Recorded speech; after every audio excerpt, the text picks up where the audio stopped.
ज़िंदगी drama serial के बारे में दोस्तों इन वक्त नओं किस्त छाजे लाइ नथो अचे ऐं कहिड़े सबब जे करे दोस्तों वो मुकम्मल इन वीडियो में ॻाल्हि कंदासीं। छाजे करे इहो ड्रामा सीरियल ज़हर ज़िंदगी इन वक्त एंड थी चुको है। हुन जा जेतिरा भी किस्त हुआ तक़रीबन मुकम्मल अची चुका आहिनि। हाणे नेक्स्ट पार्ट 2 कॾहिं जेको आहे सो रिलीज़ थींदो ऐं कॾहिं तव्हांखे ॾिसण वटां मिलंदो मुकम्मल इन वीडियो में ॻाल्हि कंदासीं। ऐं उन खां अलावा ज़हर ज़िंदगी ड्रामा सीरियल में कहिड़ी नयूं तब्दीलियूं थींदियूं दोस्तों। छाजे करे जो हींअर जेको पार्ट 2 आहे ज़हर ज़िंदगी जो उन में जेको आहे सो अदाकार चेंज थोड़ा घणा कया विया आहिनि। ऐं उन खां अलावा जेको ज़हर ज़िंदगी जो पार्ट 1 हुयो उहो तव्हां हिन वक़्तु ॾिठो त उन में इंतिहाई घणो क़त्लेआम ऐं ज़ुल्म जूं ॻाल्हियूं हुयूं दोस्तों।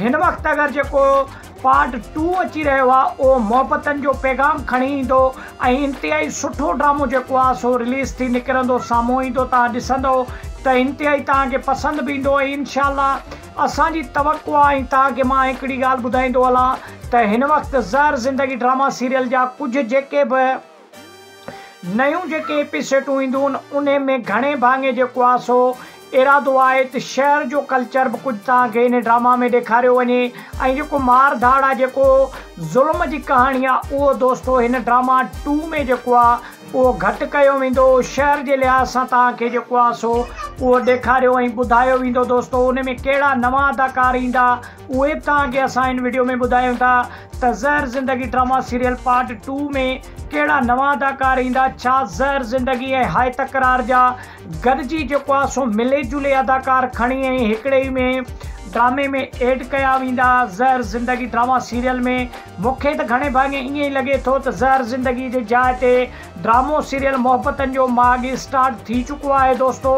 उन जी जाइ ते इहो ई ड्रामो जेको आहे सो सिंध टीवी वारनि रिलीज़ कयो आहे। मोहब्बतनि जो माग इंतिहाई भलो ड्रामो आहे दोस्तों। इंतिहाई शहर जो कल्चर ॾेखारियो वियो आहे। उन खां अलावा जेको मार धाड़ आहे ऐं दहशत वारो माहौल आहे उहो इंतिहाई ख़तमु करे जेको आहे सो कयो अथनि।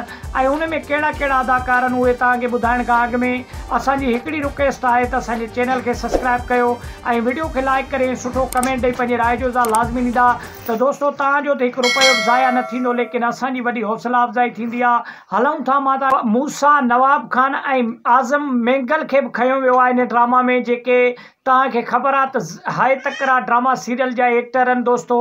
इन्हनि टिन्हनि खे जेको आहे सो पार्ट 2 जेको आहे सो ज़हर ज़िंदगी ड्रामा सीरियल आहे उन में ऐड कयो वियो आहे ड्रामा में। त इंतिहाई मज़ेदार ड्रामो रिलीज़ थी ऐं इंतिहाई जल्द तव्हांजे आॾो ईंदो। त वीडियो तव्हांखे किथां सुठो लॻे लाइक ऐं शेयर कयो। त वीडियो ॾिसण जी वॾी महिरबानी। मिलंदासीं नेक्स्ट एपिसोड में।